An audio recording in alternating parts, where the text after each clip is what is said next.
Hello, friends, and welcome to another edition of Strictly Sports Football Thursday. I am your host, Anthony Florio. I am joined, as always, by good old MF Michael Fletcher, awaiting the presence of Michael Bullock. If he comes in, we'll catch him up on what he missed. If not, then we'll hopefully have him back with us tomorrow night for Cerebral Smack Talk. We got a big show here tonight. We're going to recap the national championship game. We're also going to share our thoughts on the Centennial Hall of Fame class of 2020. We'll also share our thoughts on the coaching carousel in the NFL and our main event, our previews of the AFC and NFC championship games.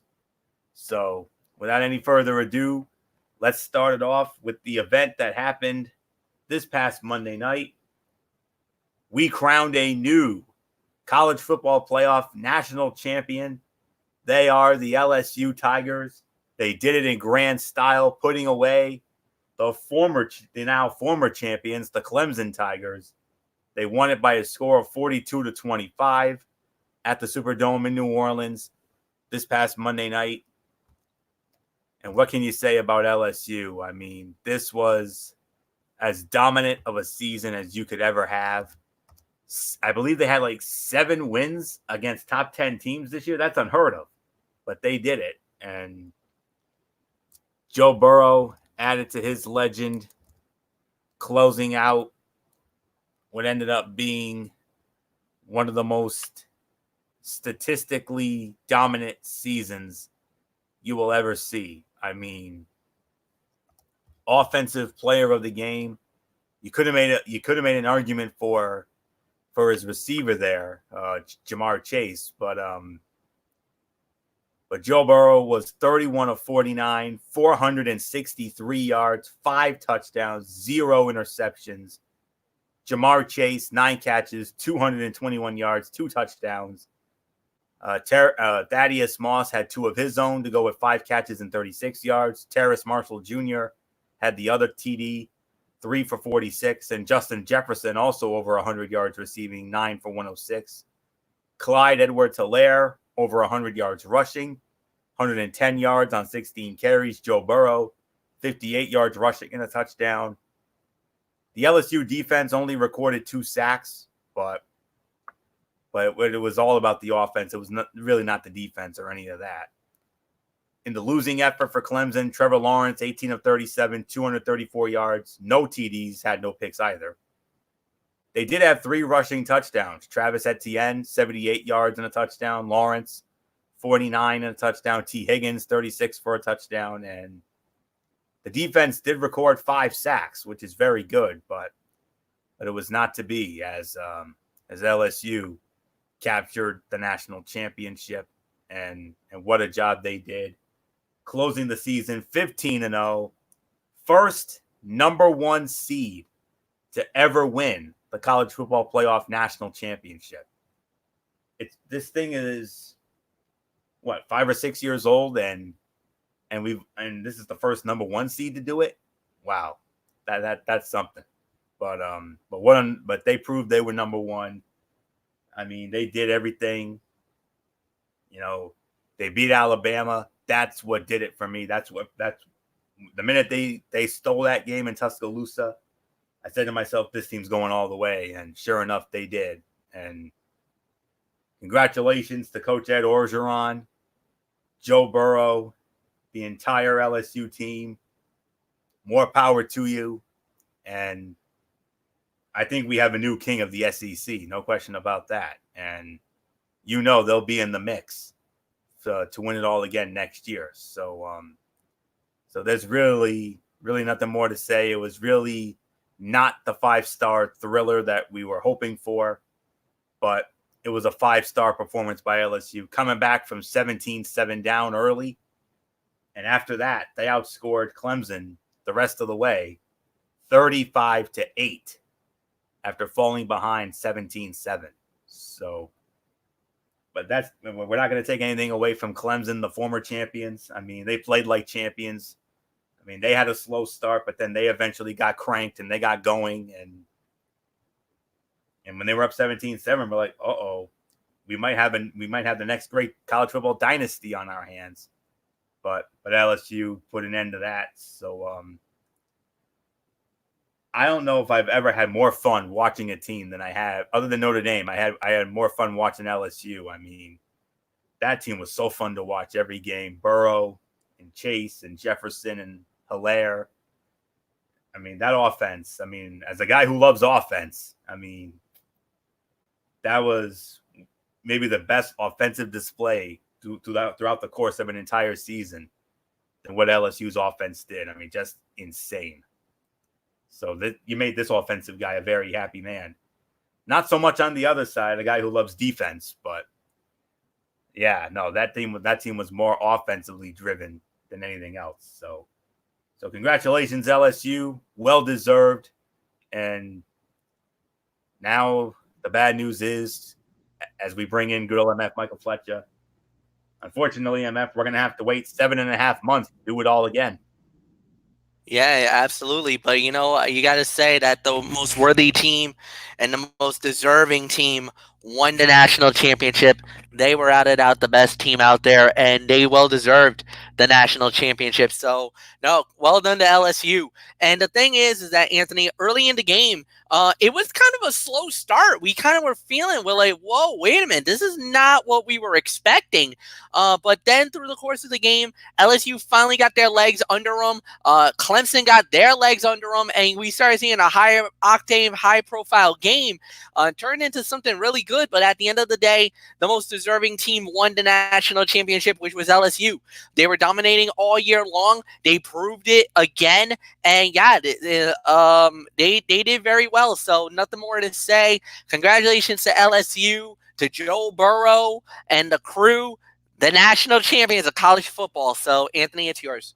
All right, and now we're going to move on to some more moments of triumph, and that is the Pro Football Hall of Fame announcing the centennial class of the 2020 Pro Football Hall of Fame.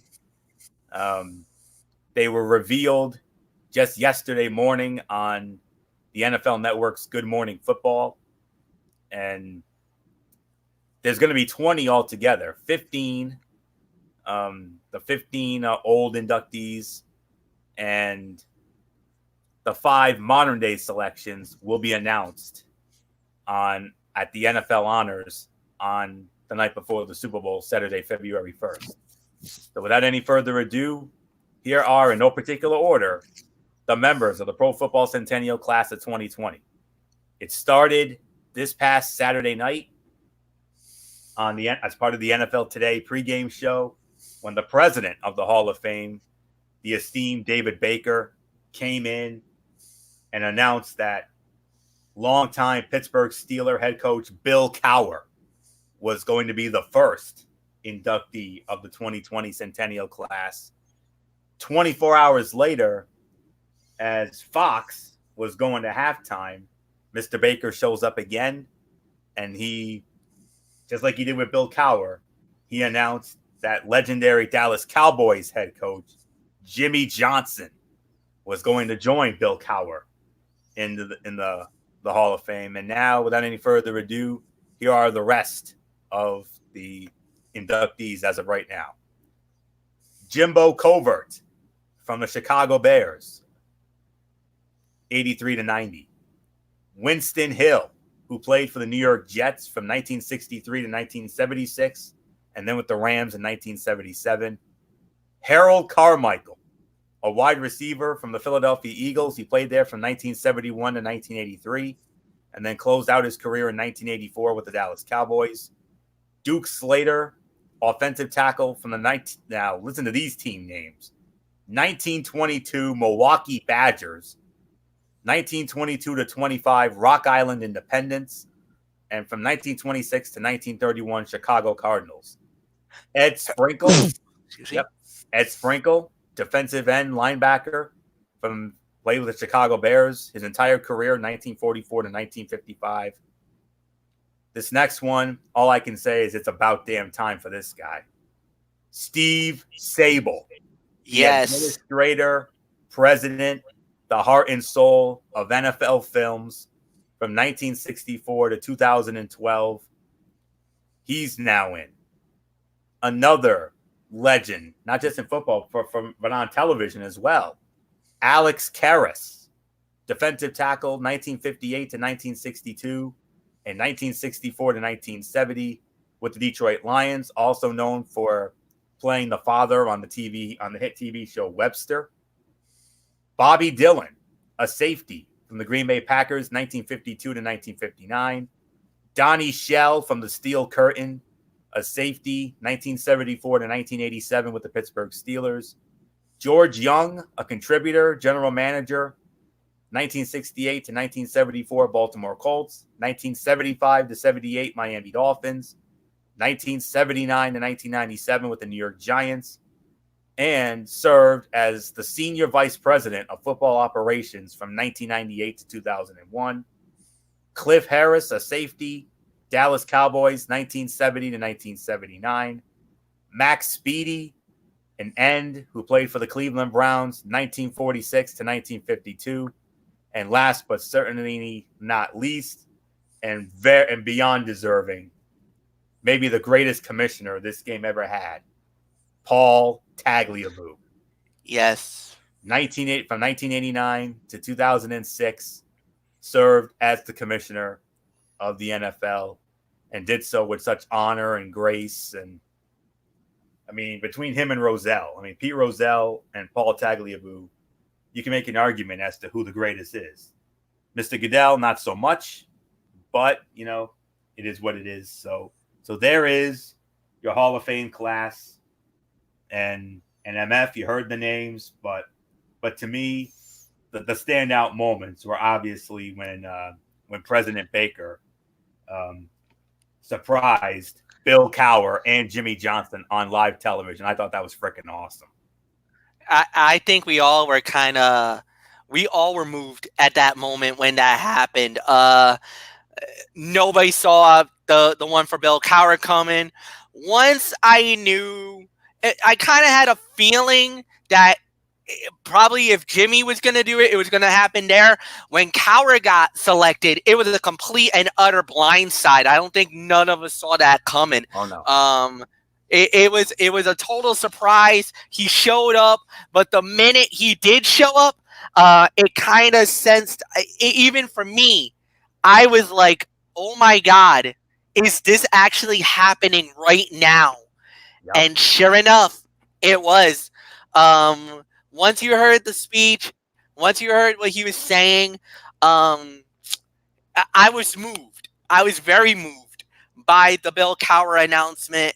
I think we all were moved by the announcement of Jimmy Johnson going in. I think Troy Aikman's reaction, seeing his old coach going into the Hall of Fame, you saw the tears in his eyes.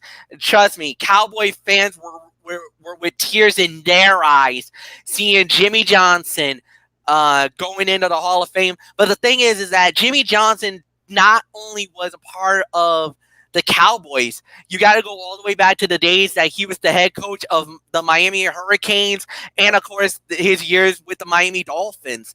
But well-deserved in that aspect, and well-deserved honor for Bill Cowher. For Steve Sabol, I cannot believe it took him that long to get in. Amen. For Steve Sabol, who is without a doubt the quintessential reason why NFL Films is what it is today. Oh, yeah. Watching those Super Bowl highlight packages that used to be on ESPN, and just some of the stuff that we see each and every week, we're just like, man, how on earth he brought modern technology to the forefront. That's how we got our football back in the day, with the season recaps or the season things leading in or the Super Bowl thing. I don't know how on earth that happened. And now with this, oh my God. There's really nothing more to say. I'm really happy for it. I think the one thing I'm more happier about, I think the one thing that makes me more happier is even Paul Tagliabue. I mean, for him to go into the Hall of Fame, and the thing is, Tagliabue has been nominated about, I want to say, 3 times for the Hall of Fame and has yet to capture the moment, yet to get into the Hall of Fame. And I'm like, man, what the hell? How is this even possible? He hasn't even gotten in yet. Well, he's in now, so great honor. We got to see some of the great honor today during the Good Morning Football, especially talking with one of the guys who got into the Hall of Fame, and just to hear his reaction to it. I think that's the best way to say it. It's just the reaction that you see of all these players and people saying, I can't believe it, and they start thinking about their old teammates. They start thinking about so many different things. And even for me, I don't think there's anything more to say. It's truly, without a doubt, one of the best moments I've ever seen, and a well-deserved moment. So, I mean, yeah, there's really nothing more to say. I really got nothing else to say. It's just, yeah, it's without a doubt one of the best moments in football. It's one of the highest honors. And now the question begins. Who is the final 5? Who are the 5 modern day players that's going to get the ultimate moment in the glory and to become Hall of Famers? Now the question becomes, on Super Bowl weekend, who gets the honors? Who gets it? So, I mean, we all know about the NFL honors, the infamous knocking of the door by David Baker to letting these players know that they are Hall of Famers. I cannot wait to get to Miami to see that moment happen. And thank you, David Baker. Yeah. Thank you to him. Love him. For being so transparent with the Pro Football Hall of Fame, because he could have easily said, I'm not going to let the fans see this part of the thing because, it's too sacred, it's too, and nobody has ever done this. Ever since David Baker took over about 6 years ago, we've had more access to the Hall of Fame than ever before.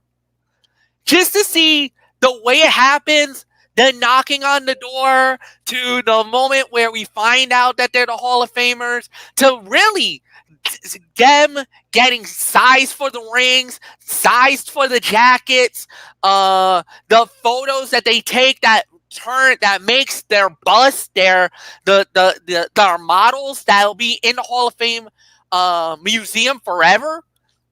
So, I mean, and for this to be the 100th season of the National Football League, and next year and later in the year, I think in September, is the centennial celebration. Guys, I mean, what a time to be alive. What a blessing and an honor it is for this to happen. And for all the Hall of Famers from yesteryear to now, we're just blessed. We're honored. We're so proud. We're pleased that you guys have gotten into the Hall of Fame. For many of these guys, they've waited almost decades that has not gotten into the Hall of Fame. A lot of these guys back in the day never, ever, ever got a moment. I'm so happy that for most of them, they're going to get their chance to be in Canton, Ohio, to get the Hall of Fame moment. But there are some in these eras, some of the guys that are getting honored that's no longer with us. And I think the best way to say it is, the best way that we can say is that David Baker has always said this. Their memory and their legacy will live on in Canton, Ohio. Because not only do you enter a fraternity, you enter a family. And I think that we can even say this, and I'm going to say this without a doubt because I think it needs to be addressed. Because remember, there's about 20,000 people that either played the game, was a contributor to the game, a coach, whatever. Going into the day, we now have about 300, and I think the number is now like 340. I don't know the exact number right now. I think it's like 343 is the number now. Adding when Bill Coward, I think he was 327. Jimmy was 328. Now add 13 more names. That's, I believe, if my math is correct, that brings it up to 300 and what? 341 with 5 more to go. 346 names is going to be enshrined in the Pro Football Hall of Fame. It is an exclusive group. It's a very small group. But when you're one of those 341, soon to be 346, you are the creme a la creme. You are royalty. The greatest football players to ever play the game. The bronze bust, the gold jacket, the ring of excellence. Your legacy and your lore is stamped forever in Canton, Ohio. You're not a legend. You're an innovator. You're an icon. You're a Hall of Famer. It doesn't get any better than that, Anthony. It's all yours, my friend. No, it does. Indeed, it does not, man. I mean, well said. Very well said. No doubt about it. Yes, I mean, the Bill Cowher and Jimmy Johnson moments, those were the standouts for me. I mean, seeing his colleagues there, seeing JB and Boomer and Phil and Nate and the rest of the crew there to celebrate and share that moment with him. I mean, that was freaking awesome. I mean, I thought it couldn't get any better than that. But then when I saw the Fox crew united for Jimmy Johnson, I mean, wow, that was epic. I mean, Terry Bradshaw went nuts and Strahan went nuts and they all went nuts. And then Jay Glazer came in from the back to join in on the celebration. I thought that was a nice touch as well. And seeing both Coach Cowher and Coach Johnson, choked up. I mean, that is as special as it is. I mean, that's even more than a Super Bowl ring, and just amazing. And one other thing that needs to be addressed from this, Jimbo Covert. Now, some wrestling fans may know this, others probably don't. But do you remember, MF, when Jimbo Covert, along with William the Refrigerator Perry, were a part of that NFL versus WWF Battle Royale at WrestleMania 2? Who will ever forget it?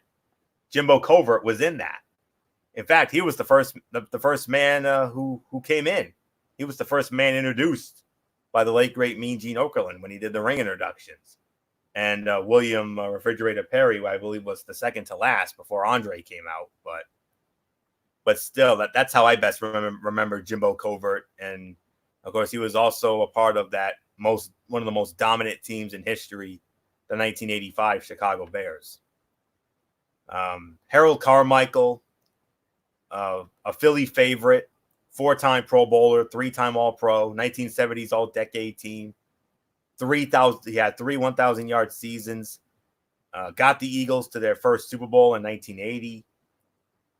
He's led the team to this day, 590 catches, 8,985 yards, 79 touchdowns. Steve Sabol was a memorable voice who told the tale of Autumn's past to NFL fans. Steve Sabol took over as the president of NFL Films in 1985 from his father, Ed, who created the company. And during his time with NFL Films, Steve Sabol won more than 40 Emmy Awards and oversaw 107 Emmy wins for NFL Films. And I remember Steve Sabol very well. I mean, those NFL yearbooks, looking back at certain teams' seasons. And of course, best known for, when ESPN used to show those Super Bowl highlight videos. And Steve Sabol was the host. And when Steve Sabol would set the table before going into those memorable films about those early Super Bowls, I mean, that was awesome. I mean, that's my best memory of Steve Sabol right there, watching all those great Super Bowl highlight videos. Alex Karras, one of the NFL alumni's most famous faces on the big and small screen. Karras was as destructive on the NFL field as he was noticeable in projects such as Blazing Saddles and the TV show Webster. Through his career with the Lions, the 1958 first-round pick was a 4-time Pro Bowler, 3-time All-Pro, and an NFL 1960s All-Decade Team selection. And he also was a panelist, a frequent panelist on the legendary Match Game back in the 1970s with the great Gene Rayburn. I'll never forget those. And then, of course, Paul Tagliabue, the NFL's leading man for parts of 3 decades. Paul Tagliabue led the league into the 21st century and oversaw its expansion from 28 to 32 teams. During his time, the Jacksonville Jaguars, Carolina Panthers, Houston Texans, and the returning Cleveland Browns all came to be. He also navigated the NFL's expansion into Europe and helmed the league through the most arduous times, such as the tragedies of September 11th and Hurricane Katrina. So those were the only ones that, I remember. To all the others and to everybody, on behalf of all of us here at Strictly Sports, we want to take this time to say congratulations. Well deserved.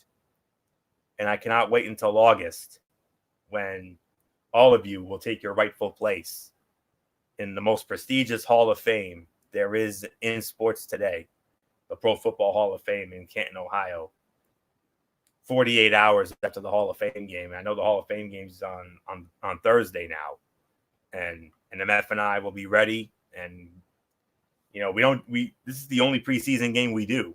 And it's one that we're proud to do. And we love the Hall of Fame game.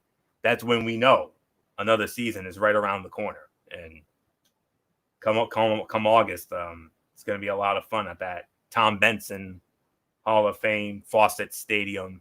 I mean, it's going to be a great honor to see all those incredible names, all those legends take their rightful place in the Pro Football Hall of Fame. And what I would give to one day literally go there, I mean, that's on my bucket list. No doubt about that. My bucket list is to see all the Hall of Fames, the 4 major sports Hall of Fame. Well, I've seen one of them along with MF. MF and I, along with my father and my late Uncle Eddie, in 2001, summer of 2001, we actually went down to Cooperstown and we saw the Baseball Hall of Fame. And let me tell you, friends, it was a sight to behold. And I can say we've done that. So that's one. We just need to do the other 3. The Football Hall of Fame in Canton, Ohio, the Basketball Hall of Fame in Springfield, Massachusetts. But the toughest of them all would be to get to the Hockey Hall of Fame in Toronto, Ontario, Canada. I mean, what I would give to go to that. But, I know I'm hopeful that one day we'll make all those dreams a reality. So congratulations, all of you. Well done. So nothing more to say here. Let's move on to the latest right now in the NFL coaching carousel. So many transactions have gone down. The Cleveland Browns have named their new head coach, Kevin Stefanski, who was the offensive coordinator of the Minnesota Vikings. He will be replacing Freddie Kitchens, who was fired after after the only season, and it ended up being an absolute disaster and a dud. We all know that. So okay, so for right now, this is these are the hires as of right now. The Washington Redskins have hired Ron Rivera. Ron Rivera, now the head coach of the Washington Redskins, replacing Jay Gruden. And the Carolina Panthers have hired Baylor's football coach, Matt Rule. Matt Rule, now the head coach of the Carolina Panthers, replacing Ron Rivera. The New York Giants have hired Joe Judge. Joe Judge is the new head coach of the New York Giants. He's replacing Pat Shurmur.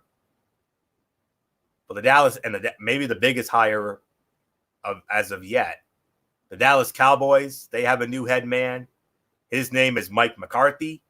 You remember Mike McCarthy was the one-time head coach of the Green Bay Packers. He's now the head man in Dallas, replacing Jason Garrett, much to the delight of Derek Ferreira, who has called for his head for how many years? But don't worry, Derek, you finally got it. Doug Marrone not getting fired from Jacksonville. But on the other side, the AFC, the only AFC change is, of course, Kevin Stefanski, who is now the new head coach of the Cleveland Browns, replacing Freddie Kitchens. So that's really all there is to say right now. Those are the big hires as of right now, and I'll say this: well, two head coaches who were on the hot seat, but they got the vote of confidence, and they'll be back next year. Matt Patricia, he'll be returning for another year in Detroit, as is Dan Quinn in Atlanta, and believe it or not, Adam Gase. Someone that MF is not a big fan of. He got a second chance in New York. I mean, they started the year 1-7, and they went 6-2 after starting 1-7, and they finished the year 7-9, if you can believe that. So Quinn returns to Atlanta, Patricia will return to Detroit, and Gase will return to the Jets. So that's all there is to say on that. So yeah. I like the Rivera hiring in Washington. Jason La Canfora had reported that Daniel Snyder wanted Rivera so badly he was going to make him an offer he couldn't refuse, and that's exactly what happened. And apparently, it's reported that Ron Rivera is going to bring on Jack Del Rio as his defensive coordinator. So those are two big hires right there for the Redskins. That maybe could turn them around. Matt Rule in Carolina. I mean, I feel bad for Baylor. I mean, Matt Rule, who took Baylor from a 1-11 record in 2017 to an 11-3 record this season and an appearance in the Big 12 championship. He also turned around the football program at Temple during 4 years as the Owls coach. So David Tepper of the Panthers made it pretty clear he was targeting an offensive-minded coach who had a solid understanding of analytics. And he also made sure that the Giants did not interview him. He was supposed to interview with the Giants, but Tepper made sure that did not happen. And he made him an offer he couldn't refuse. What else do we have? Joe Judge, I don't know anything about this guy, but he was the Patriots wide receivers coach. Wasn't a huge surprise to see the Giants go through some growing pains this year, but they were too much for John Mara and Steve Tisch, who ran out of patience, and they fired Shurmur. And as for Judge, he'll head to the Giants after spending the past 8 years as an assistant in various roles for the New England Patriots. And before being hired in New England, he spent 3 seasons as a special teams assistant for Nick Saban in Alabama from 2009 to 11. Mike McCarthy, this is the standout right here. And Derek Ferreira, you know how much he had been wanting Jason Garrett's head, but he finally got it, and it came to an end on the 5th of this month when the Cowboys announced that they were finally gonna part ways with Jason Garrett. And once he was officially out, they did not waste any time. Less than 24 hours after dumping Garrett, they agreed to terms with former Packer coach Mike McCarthy. And although there had been some talk that the Cowboys might look to hire a college coach, I mean, Derek Ferreira was calling for Urban Meyer at one time. Jerry Johnson was not a fan of going that route. Instead, the Cowboys had interviewed, in addition to Mike McCarthy, they had also interviewed Marvin Lewis. And then they decided that the former Packer coach would be the best man for the job. And I couldn't agree more.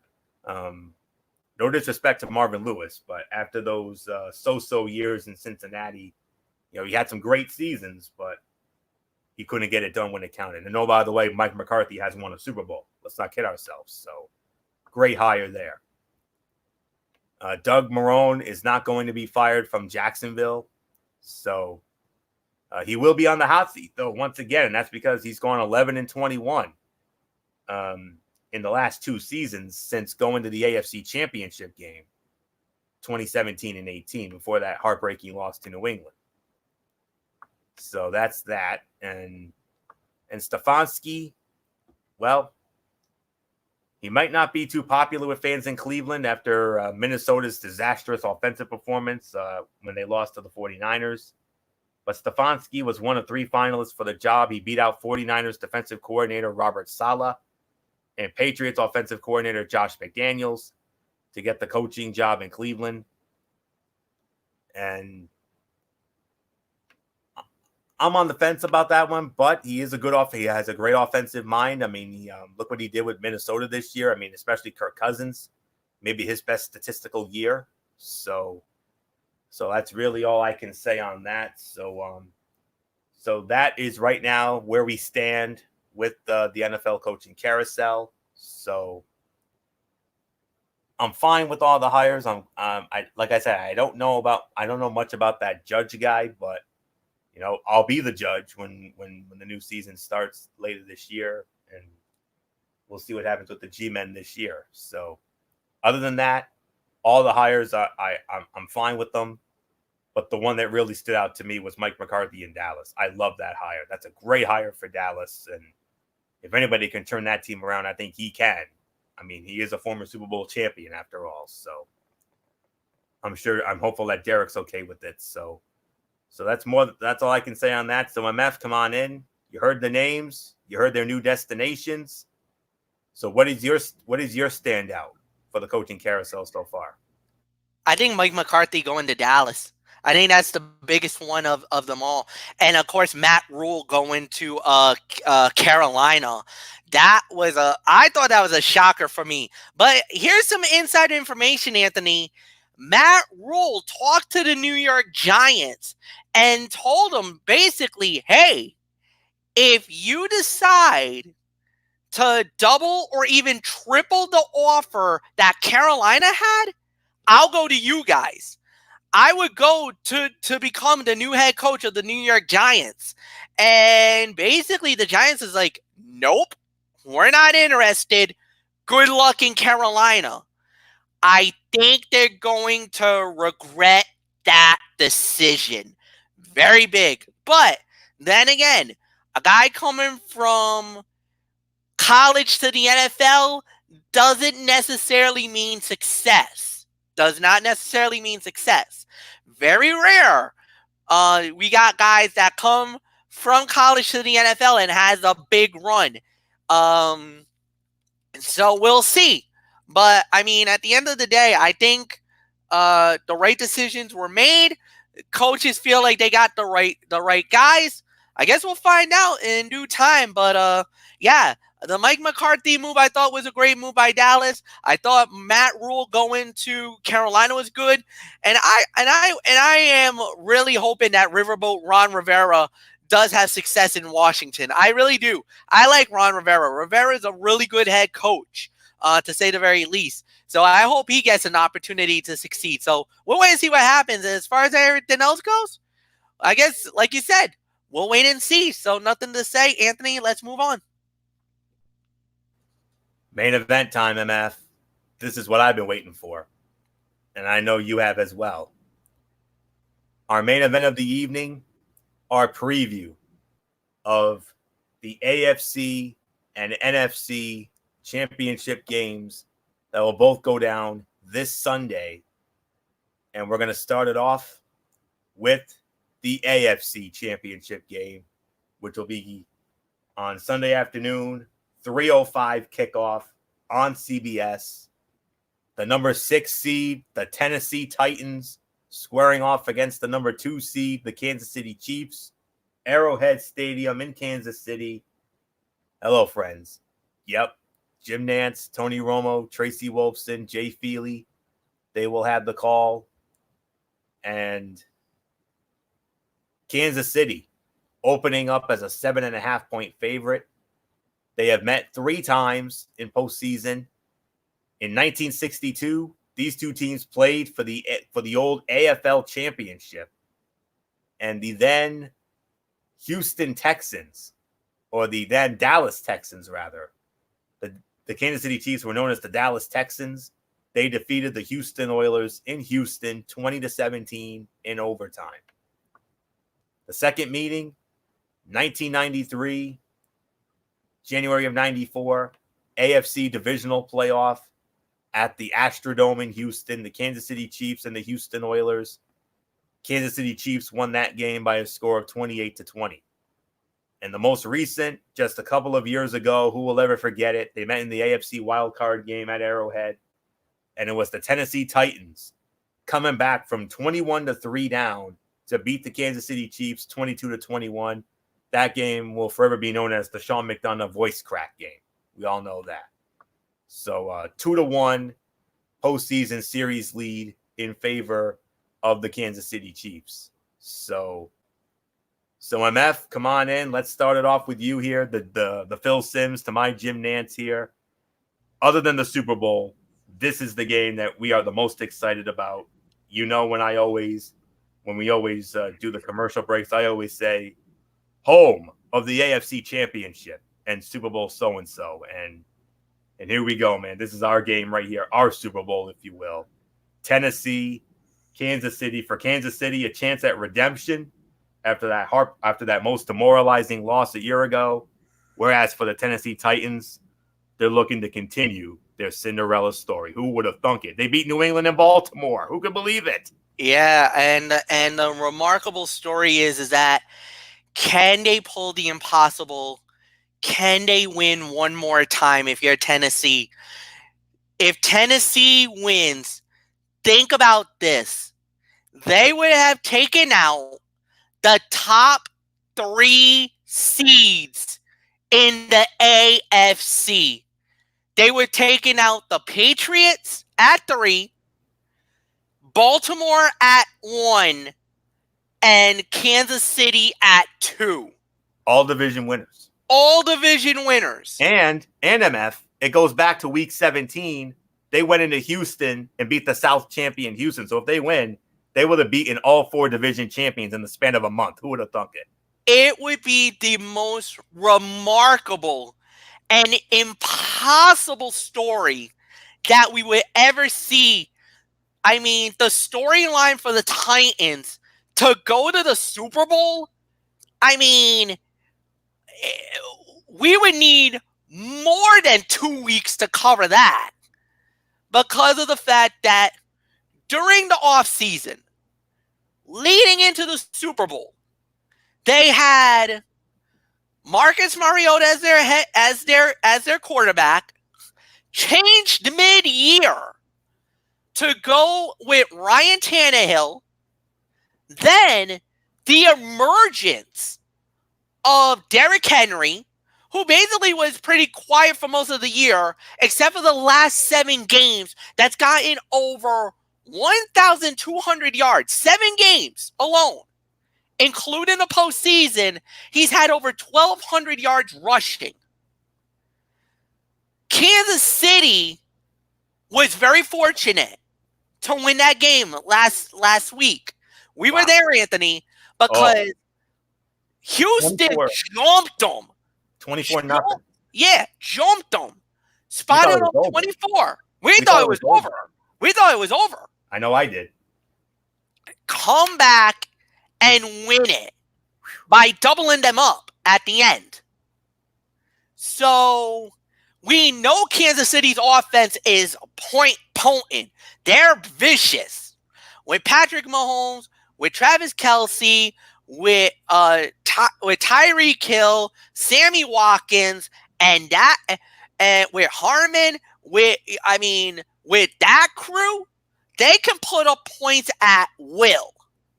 Can Kansas City defense some way, somehow limit Derrick Henry and shut him down? Because that's going to be the big question in the AFC title game. Can they shut him down and take him out? Because if they do, Kansas City wins this going away. Like, easy. The thing is with Tennessee, their bend not break. What was the thing that they did that beat in the Patriots? They got to Tom Brady and rattled him. What did they do to win over Baltimore? They made Lamar Jackson one-dimensional. They literally took out his run attack, which was his bread and butter. They forced them to throw. And what did they do on that fateful night? 4 turnovers, 3 INTs, and he coughed it up once. What do you do to beat Kansas City? You take out Patrick Mahomes. You frustrate him. You get pressure on him. And when you get to him, you hit him. You hit him like a pile of bricks. You hit him with some hurting bombs. You take him out of the play. You've got to do what you did like Tom Brady. You frustrate him. You hurt him. You dominate him. You do that. Ladies and gentlemen, the Tennessee Titans is going to the Super Bowl for the second time in their franchise history. So, if you're Tennessee, run the football, run it early, run it often, and if you're Ryan Tannehill, use the RPO, use your run pass. You got Brown, you got some receivers, you utilize them. You neutralize and you make Kansas City's vulnerable defense, and they were vulnerable early. You jump out early on them and you stay on top of them. When they got a lead, you know they're going to drop the hammer at some point in the game. That is the point where you use Derrick Henry and you run it down their throats. You do that, you're going to the Super Bowl. Unfortunately, Anthony, too much firepower, too much offensive weapons, and I think the defense will do just enough.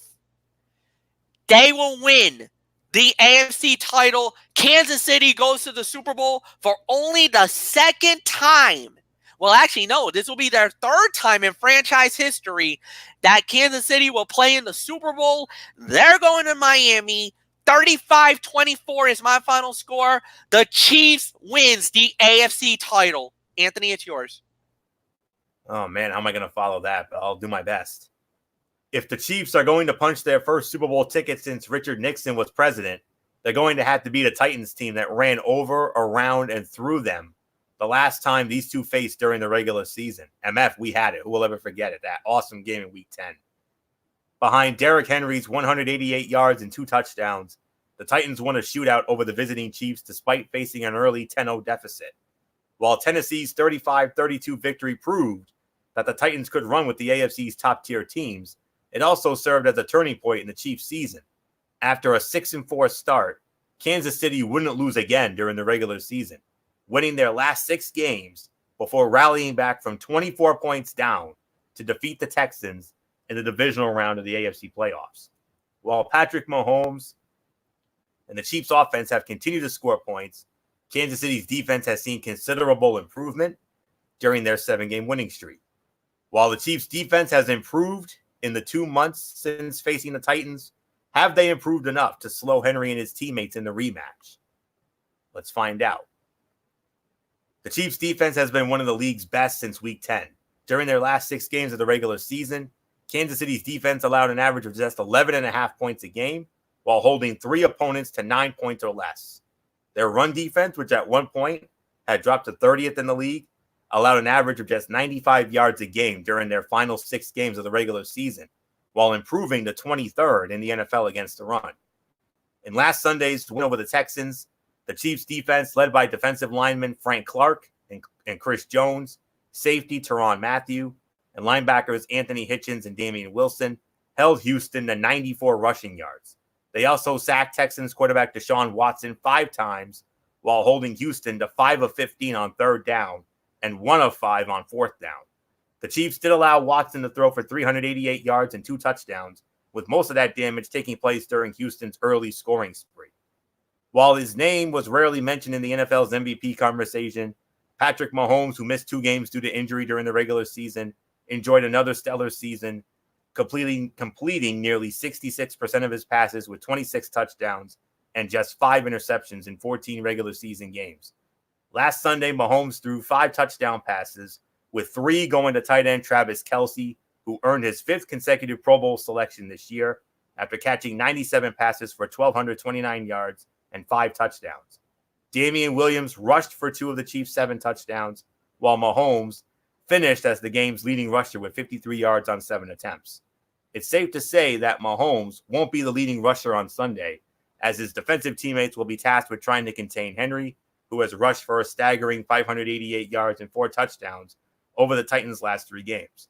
The league's leading rusher this season, Henry bowled over the Patriots' stout defense to the tune of 182 yards and a score, before rushing for 195 yards in Tennessee's upset win over Baltimore in last weekend's divisional round. Tennessee is 9-3 this season with quarterback Ryan Tannehill under center. While he hasn't put up gaudy statistics, the Dolphins' former first-round pick has done just enough to keep the Titans' offense at bay while not putting his defense in unfavorable positions. Tannehill's favorite target this season has been receiver A.J. Brown, who was recently named to the Pro Football Writers of America's all-rookie team after catching 8 touchdowns and averaging over 20 yards a catch during the regular season. The Titans have also received a stellar season from their punter, Brett Kern, who earned All-Pro honors this season as well as his 3rd consecutive Pro Bowl selection. The Titans' defense, after finishing 12th in the NFL in scoring during the regular season, has been on fire over the past 2 weeks. Led by cornerback Logan Ryan, linebackers Rashaan Evans, Harold Landry, and Jayon Brown, and safety Kevin Byard, Tennessee surrendered just 25 points while forcing 5 turnovers in their 2 playoff wins over New England and Baltimore. While they did allow 530 total yards in last Saturday's win over the Ravens, Tennessee's 3-0 turnover margin was among their biggest keys to victory. The Titans were also able to apply pressure on Ravens quarterback Lamar Jackson, sacking him 4 times while forcing several errant passes. As well as the Titans have played to get to the AFC Championship game, the Chiefs' offensive potential makes them the clear favorite to win Sunday's game. While Tennessee took advantage of a watered-down Patriots offense and a Ravens offense that was without a healthy Mark Ingram, the Chiefs will have their full complement of offensive playmakers on Sunday. Assuming weather doesn't play a factor, Mahomes and the Chiefs should be able to do something the Patriots and Ravens weren't able to do against the Titans: score over 20 points while forcing Tannehill to make plays through the air. While Henry and the Titans are capable of pulling off the upset, the safe bet should be on Mahomes, leading the Chiefs to their first Super Bowl appearance since January 1970, which would be Super Bowl 4. 50 years. They came so close last year. MF, I agree with you. I think they get their redemption, and they will hold on. They will hold on to beat the Tennessee Titans. Close game. I don't think it'll be as high scoring as the game we had in November, but it's going to be a great one nonetheless. 23-17, Kansas City over Tennessee. Kansas City in the AFC to win the AFC Championship. I agree with you on that, MF. Now we move on to the NFC Championship game, which will be over on Fox. 6:40 kickoff. And it's the classic case of number 1 versus number 2.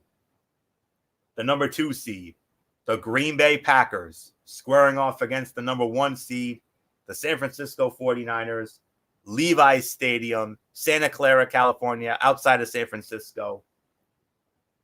Joe Buck, Troy Aikman, Aaron Andrews, Chris Myers, they will have it. San Francisco opening up as a 7.5-point favorite. And there is a lot of history between these two teams. This will be the 8th time these two teams have met in the playoffs. They have met 7 times before. Green Bay leads the all-time postseason series by a count of 4-3. Their first ever playoff meeting, 1995. It was, I believe this was an NFC divisional playoff in San Francisco. Green Bay won 27-17. 1996, they met again in the divisional playoff. This time at Lambeau, Green Bay crushed San Francisco 35-14. They met again the following year in 97. This time they met for the NFC Championship. And it was again the Green Bay Packers going into San Francisco and beating the 49ers 23-10. 4th year in a row, they met again. This time in the wild card round in San Francisco, and the 49ers finally broke the jinx. They beat the Packers 30-27. That was the infamous Steve Young, Terrell Owens, the Catch 2.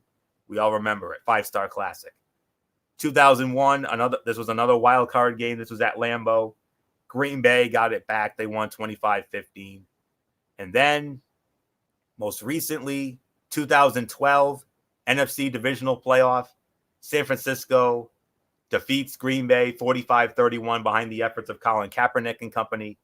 And then the most recent meeting, 2013, NFC wild card game in Green Bay. San Francisco wins 23-20.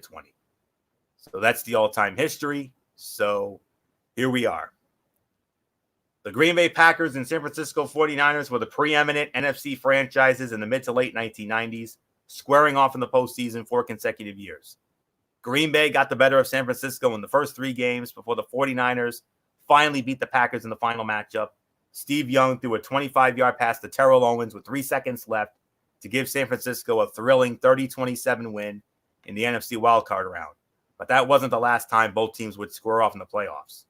San Francisco and Green Bay have met in the postseason 3 times since, in 2001, 12, and 13, with the 49ers winning the last 2 meetings.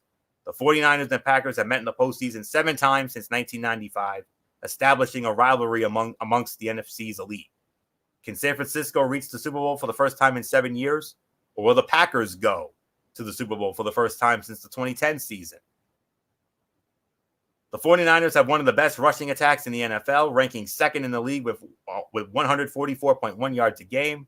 San Francisco's run game was pivotal toward their offense, averaging nearly 30 points a game, carrying the ball 31.1 times a contest. The 49ers led the NFL with 23 rushing touchdowns this season, despite converting just 53.7% of their trips in the red zone into touchdowns. The 49ers passing attack was potent as well, finishing 3rd in completion rate, 68.8%, and yards a pass, 7.9. Overall, San Francisco finished 5th in yards of play, 5.9, and 4th and 3rd down conversion rate, 44.8%. San Francisco finished tied for 5th in the league with 48 sacks on the year, while having the number 1 pass defense in yards a pass, 5.2, and pass yards a game, 166.6. The Packers don't light up that stat sheet, but they won 13 games in the regular season by finishing 8-1 in one-score games. That continued in the divisional round of the playoffs with a 28-23 win over the Seattle Seahawks. Green Bay was 14th in the NFL with 23.8 points a game and 17th with 345.4 yards a game, while finishing 19th in 3rd down conversion rate, 37.8%. The Packers were strong in the red zone, finishing 2nd in scoring touchdowns at 66%. The Packers finished 3rd in the NFL in turnover margin, plus 12. With their 13 giveaways, the 2nd fewest in the league. Green Bay's 0.67% of passes thrown that are intercepted is 1st in the NFL. This game is going to come down to the 49ers run offense versus the Packers run defense. Green Bay is 24th in the NFL in yards a carry allowed, 4.7, and 23rd in yards a game allowed, 119.5. San Francisco had just 112 rushing yards in the first meeting, but the 49ers didn't need the run game to dominate Green Bay. The 49ers defense held the Packers to just 1 of 15. Yeah, 1 of 15 on 3rd down attempts, as Green Bay had just 60 total yards through 3 quarters, punting on 6 of their first 8 possessions with a fumble and a turnover on downs on the other 2. Green Bay was coming off a bye, making the 37-8 loss even more stunning. San Francisco will look to pound the ball and control the clock, taking the ball out of Aaron Rodgers' hands for as long as possible. The 49ers defense, allowing just 32.3% on third downs, will play a role in keeping Green Bay's offense off the field, just like the last meeting. Green Bay played its worst game of the season in the first meeting and will give San Francisco a much better matchup this time around, but they'll need a superb performance from Rodgers to win. They also need to force turnovers against a team that had 23 giveaways on the season to pull off the upset. Now, I'm going to be honest with you, friends. When it comes with this being the NFL's 100th season, and considering that the two teams who met in the very first Super Bowl are both still playing, the Chiefs and the Packers, I want to see the Chiefs and the Packers. I really do. Not just because of those silly State Farm commercials with Patrick Mahomes and Aaron Rodgers. I honestly believe if it comes down to those two teams, it could be one of the greatest Super Bowls of all time. It really could. But I have to go with San Francisco here. I mean, if this was at Lambeau, I'd go with the Packers all day. But with this being at Levi's, and considering this magical year the 49ers have had with Jimmy G and company and that defense led by their great defensive coordinator, Robert Saleh. Love him, by the way. I love his fire and intensity, especially during that game against the LA Rams earlier this season in LA. I'll never forget that. But as much as I want to see the Packers win, and I love Aaron Rodgers, MF, you know that better than anybody. I've gone on the record and called him an American hero, for goodness sakes. The only way the Packers win, the only way the Packers can steal one here is if Rodgers plays like an American hero. I think he will play like an American hero, but I don't think it'll be enough. I think the Niner defense will make a key play at the very end. I'm going to say the San Francisco 49ers defeat the Green Bay Packers 27-23. That's my final. I have Kansas City and San Francisco in the Super Bowl, even though in my heart of hearts, I really want to see Kansas City and Green Bay for historical purposes because it was Super Bowl I. And how fitting would that be, MF, if it were to come down to KC and Green Bay in this NFL 100th season? Even though I believe I would definitely love to see that, but I actually would prefer Kansas City and San Francisco. The number one defense versus the number one offense. Nick Bosa, Richard Sherman, and that defense, that ferocious defense of the 49ers versus Patrick Mahomes, and them boys of Kansas City. That would be a more epic Super Bowl for me. For me, at the end of the day, I would say that's the better matchup. That would be the more compelling matchup, and that would be an exciting 2 weeks for me to get into that type of Super Bowl. I know with Green Bay has been very good, no doubt about it, but I'm not as sold as a lot of people have been about Green Bay, about getting where they were. Would I think it'll be a great Super Bowl? Yes. But I mean, I think the better matchup, like I said, I think the better matchup would be Green Bay. So I would say at the end of the day, this would be a more filling, it would be an amazing Super Bowl, to say the very least. And I know it's going to be a great matchup. So at the end of the day, Anthony, I'm going to say it. I really do. And I really believe that Kansas City and San Fran will be the Super Bowl matchup. So, yeah, I'm going to go with the San Francisco 49ers to beat the Green Bay Packers. My final score is 30-7. It's going to be 31-27. And I'm going to go with San Francisco to win the NFC. And thus, that will be their ticket to the Super Bowl. I got really nothing more to say. Anthony, if you're back, I don't know if he is or not. He said he was going to be there in just a moment. So,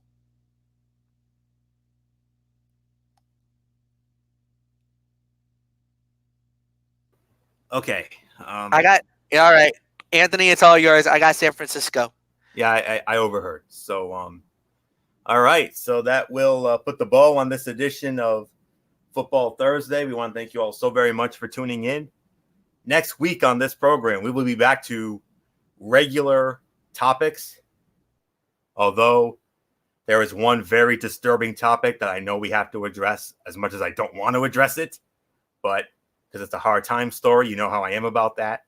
But I know it's something that really needs to be addressed, so we'll get into all of that next week and so much more. So that's it for that. So MF, come on back in. Let's set the table for tomorrow night on the Cerebral Smack Talk. Roman Reigns against Robert Roode in a tables match, and Kane's gonna make an appearance, and John Morrison, his first WWE match in over 8 years against Biggie Langston, and maybe we get Lacey and Sasha this time. Well, we'll see. And it's good. And then after that, the Cerebral Smack Talk starts at 10:30 Eastern. We do have that.